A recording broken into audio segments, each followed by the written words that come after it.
Okay. சரியா? கரிகால சோழன் கதையை பற்றி பார்க்க போகிறோம். கரிகால சோழன் கதையை பார்த்து முதல்ல வாஸ்தோடு தான், அதுக்கப்புறம் உங்களுக்கு கதையாக சொல்கிறேன். என்ன? கரிகால சோழன் தந்தை இளஞ்செழியன் சோழ மன்னன், தாயார் அளந்தூரை சேர்ந்த வெளிகுல இளவரசி ஆவார்.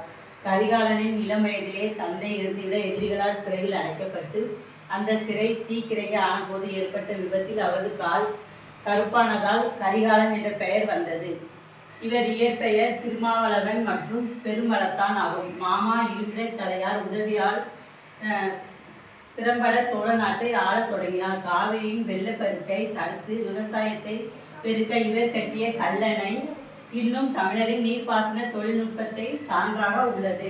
கரிகாலன் வெண்ணி போரின் சிறப்புகள். தஞ்சாவூரின் அருகே உள்ள கோவில் வெண்ணி என்ற இடத்தில் சேரன் மற்றும் பாண்டியன் மற்றும் 11 கொள்நில மன்னர்கள் அடங்கிய பெரும் கூட்டமைப்பு கரிகாலனை எதிர்த்து போரிட்டது. இளம் வயதினரான கரிகாலன் இந்த மாபெரும் படையை எதிர்த்து வெற்றிகரமாக வீழ்த்தினார்.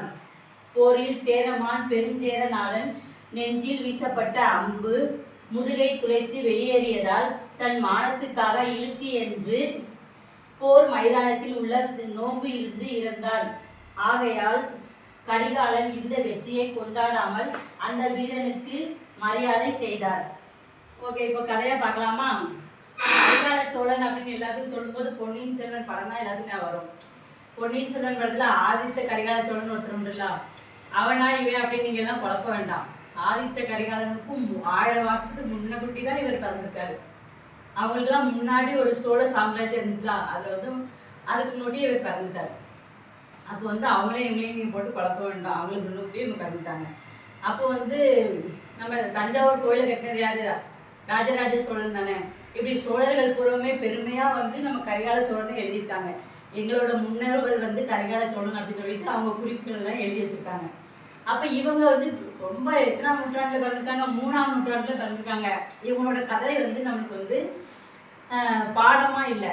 இந்த சங்ககால பாடல்கள் இருக்கும் பார்த்தீங்களா, புறநானூறு, அகநானூறு, நடுப்பாங்க பட்டினப்பாலை அப்படின்னு சொல்லி சிலப்பதிகாரம், பெரு நாட்டுப்படை, இந்த இப்படி பாடல்கள சங்க இலக்கியங்களை தான் பாட்டா இவரோட கதை.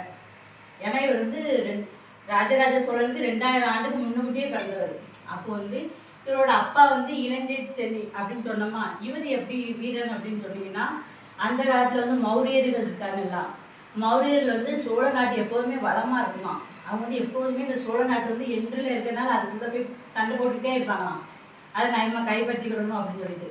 அப்ப இவர் என்ன பண்ணியிருக்காரு? இளஞ்செழியன் அவர் அந்த மௌரியர்களை தடுத்து நிறுத்தி போர் செஞ்சு அதுல பெரிய வெற்றி பெற்றிருக்காரு. அவருக்கு செருப்பாளி எறிந்த இளஞ்செழியன் செருப்பாளி எறிந்த அப்படிங்கிற பட்ட பேர் உண்டா. இது எதனால அப்படின்னா, இது ஒரு கோட்டையாம். அதை இவர் தகர்த்தெறிஞ்சு வெற்றி பெற்றிருக்காரு. இப்ப இவர் மட்டும் வெற்றி பெறலன்னு வச்சுக்கோங்களேன், மௌரியர்கள் சோழ சாம்ராஜ்யம் கூட அவங்க இதாக ஏற்பட்டிருப்பாங்க. இவரால்தான் சோழ சாம்ராஜ்யம் முதல்ல விரிவடைஞ்சிருக்கு. இவர் அந்த போர்ல தோல்வி அடைஞ்சாங்கன்னா அவ்வளவு மௌரியர் பக்கமே போயிருக்குமா. அப்போ இவர் அவ்வளவு ஒரு பெரிய வீரர். யாரு? கரிகால சோழனோட அப்பா. அப்ப இவர் பெரிய வீரர். இப்படியே இருக்கும்போது இவர் ஒரு போர்ல இறந்து போயிருந்தாரு. அப்போ நம்ம ஒருத்தங்க இறந்துட்டா அடுத்த நாட்டை ஆளுறது யாரு அப்படின்னு சண்டை வரும் தெரியுமா? சோழ நாட்டுக்கு இனிமே ராஜா இல்லை அப்படின்னு எல்லாரும் எதிரிகள்லாம் இனிமேல் யார் ஆளு, நீ ஆளுன்னு போட்டு நடந்திருக்கு. இந்த நேரத்துல அவங்களோட மனைவி கருவுற்றிருக்காங்க. அப்போ ரகசியமா வச்சிருக்காங்க. ஏன்னா எதிரிகள் நிறைய இருப்பாங்க, அந்த குழந்தைய கொலை செஞ்சிடக்கூடாது அப்படின்னு சொல்லிட்டு.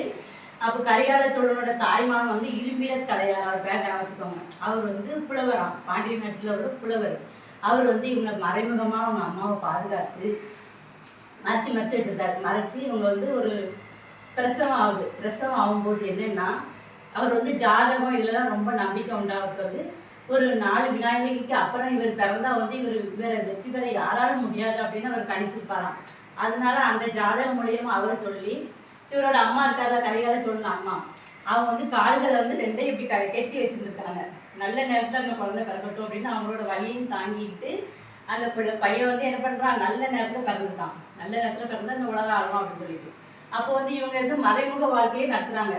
ஏன்னா எதிரிகள் நிறைய இருக்காங்கல்ல, இவர் தான் மன்னன் நினைச்சா கொலை பண்ணிடுவாங்க. அப்போ இந்த சோழ சாம்ராஜ்யத்துக்கு ஆள் இல்லாமல் பெறும்போது இவர் என்ன பண்றாரு?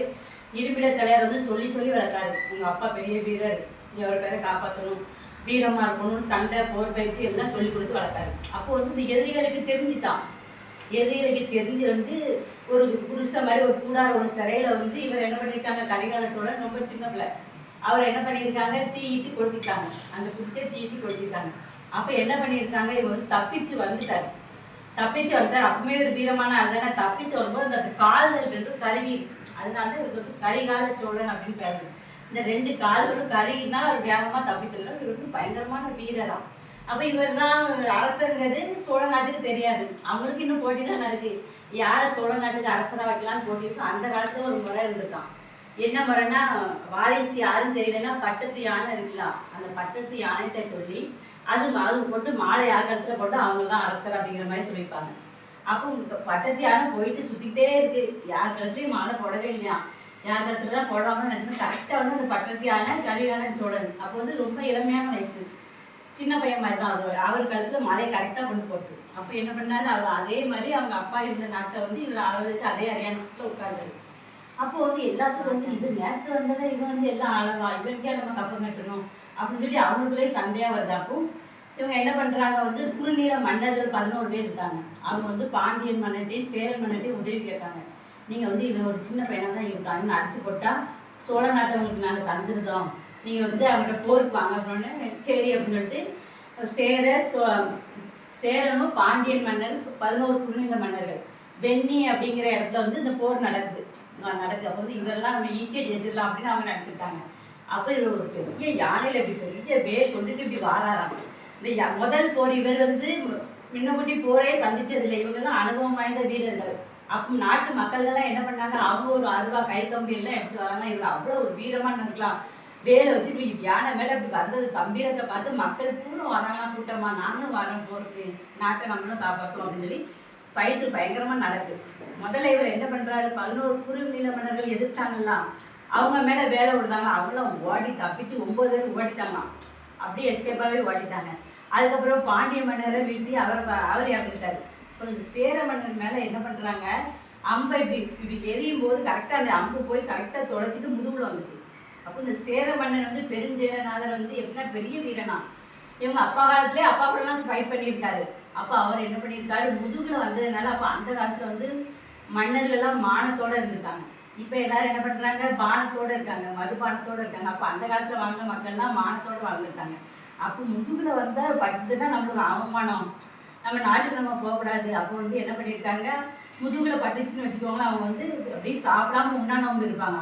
அந்த போர்க்களத்தில் உண்ணாநோம்பு இருந்து எதுவுமே சாப்பிடாம அந்த உயிரை போட்டிடுவாங்க. அப்போ அவர் அதே மாதிரி சாப்பிடாம அப்படியே இந்த மைதானத்தில் எப்படி உட்கார்ந்து அவர் உயிர் போயிட்டு. அப்போ வந்து நம்ம என்ன பண்ணியிருக்காரு, கரிகால சோழன் வந்து அந்த வெற்றி அவர் கொண்டாடவே இல்லையா, வெற்றி கொண்டாடும் போது முரசு அடிப்பாங்க, ஒரு பானம் எல்லாமே குடிப்பாங்களாம், எதுவுமே பண்ணாமல் அந்த வீரனுக்கு சமன் பண்ணிட்டு அந்த இடத்த விட்டு அவர் வெற்றியோடு வராரு. இவர் வந்து அதுக்கப்புறம் பல நாடுகளை கைப்பற்றுறாரு. இந்த 9 குறுநில மன்னர்கள் இருக்காங்கல்லாம், அவங்கள தடுத்து என்ன பண்ணுறாங்க, இமயை நோக்கி போகிறாரு. இமயமலைக்கு போய் தன்னோட புலிக்கொடியை கொண்டு நட்டு வந்திருக்காரு வெற்றியை சொல்றதுக்காண்டி. அப்போ இன்னுமே நம்ம வந்து குறிப்புகளில் பார்த்தோம்னா அந்த இமயத்தில்